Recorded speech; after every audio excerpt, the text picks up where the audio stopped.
My name is Carson. Welcome back to Thrifty Garage. In today's video, we're going to show you how to load up equipment and take it onto a job. Today's job, we're going to be headed out to meet up with another YouTuber, Rock Hill Farm, doing some work with him. We're going to be doing some machine comparisons on the Bobcat E35. In order to get ready for that, we're going to load it up in the dump trailer, and we're going to take a couple things with us, but we've got to get some maintenance done on the machine first. So let's pull it out and get started. So this is our Bobcat E35 in our shipping container shop.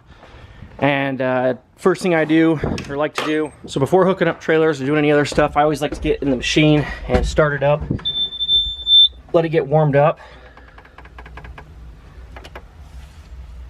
No glow plugs today, so we'll fire her up. And we'll just let this machine idle for a little bit while we go hook up our dump trailer.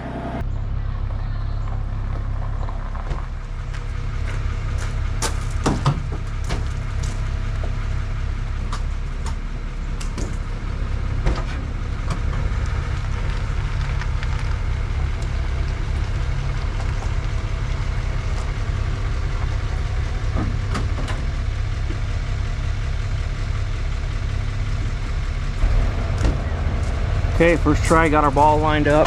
Now we're gonna lower this guy.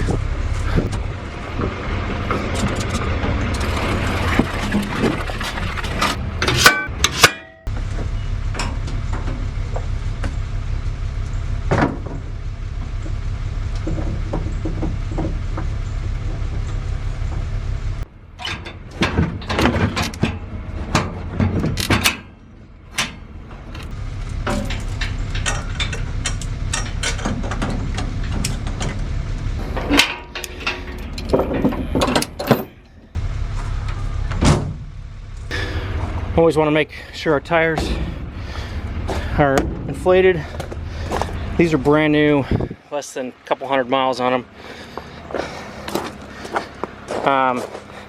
Make sure they haven't got a nail in the tire.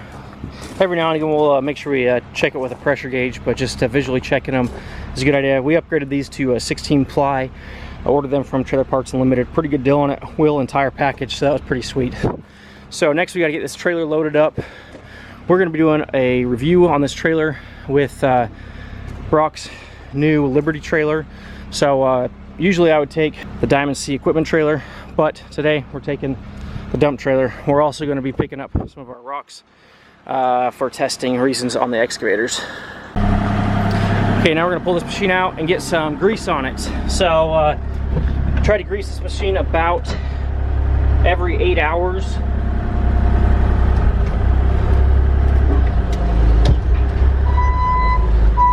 Of runtime in the field.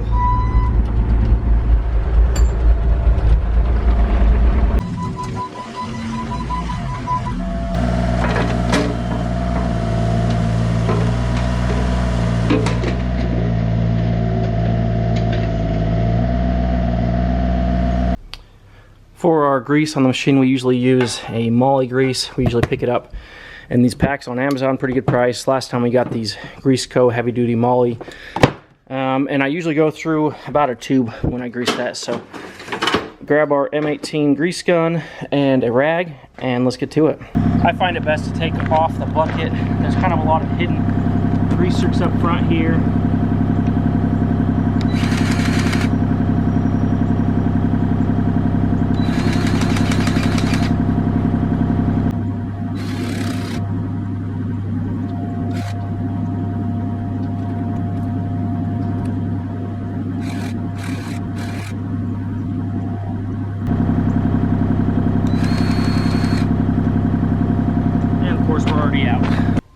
So this new box I bought is this Valvoline heavy duty palladium 3% Molly grease.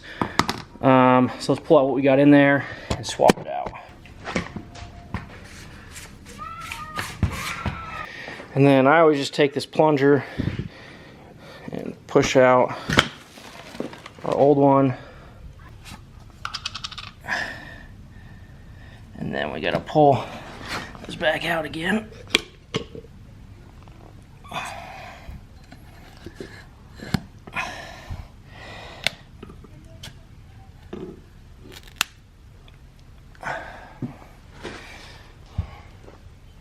Okay, and then a couple tricks with this grease gun.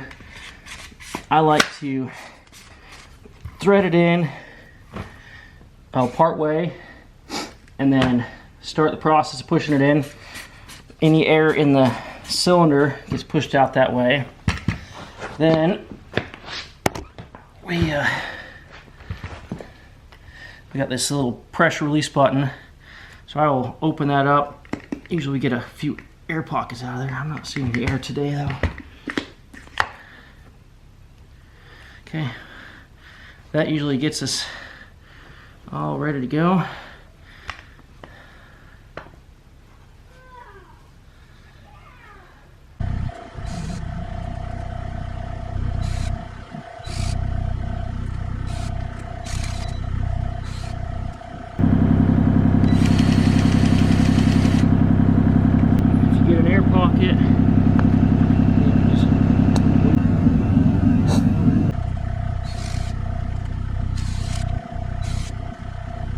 Okay, and then up here by the cab, we've got these two right here for the swing. So you usually grease those a few pumps, turn the machine around.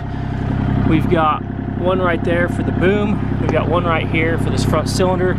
We've got two big ones for that main one. We got one for this tip. We got some for this blade here.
When I'm hauling in the dump trailer, I usually will just take these ramps and set them inside, and then when we get to that place to unload, we'll take them back out. It's a little bit difficult to put in and out of the little slots they have there.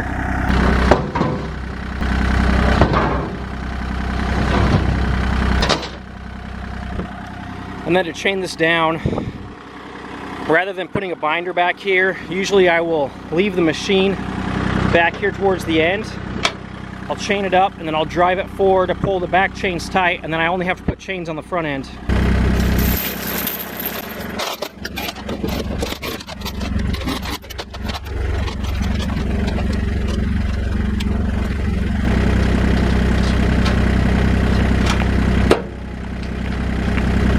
I've also modified this trailer for a fail-safe. These chains are much more secure than the factory latch system.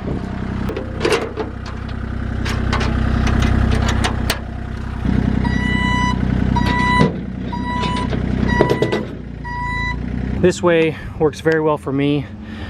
I don't know if this is entirely DOT approved, but this helps pull the chain further back. And the other disadvantage of this is it does pull on this D-ring hook, which also pulls on the sheet metal, which is kind of poorly welded on these PJ trailers. So you can see a weld down here, the D-ring's hooked up here, and the next weld's way up here. So there's nothing holding this here. If they would have put a weld there, that would have strengthened that a ton, as well as a stronger D-ring hook would have made a big difference on that bending. But for from years of using this way to tie down equipment. Okay, and then we got to chain down the front. Usually I use a lever binder. Today we've got this one, and then we need to throw a strap over this and we're good to go. I had a fun time with Brock at Rock Hill Farm yesterday. We were able to take the equipment out, put it to the test. Got a little bit muddy, played in the pond.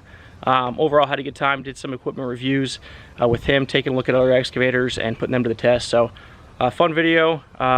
Check out the video on his channel for more on the Bobcat E35 versus the Sunward equipment he had out there on site, as well as we're going to have a dump trailer review with the PJ dump trailer. Thanks for watching Thrifty Garage. We will see you on the next one. 2, 1, go.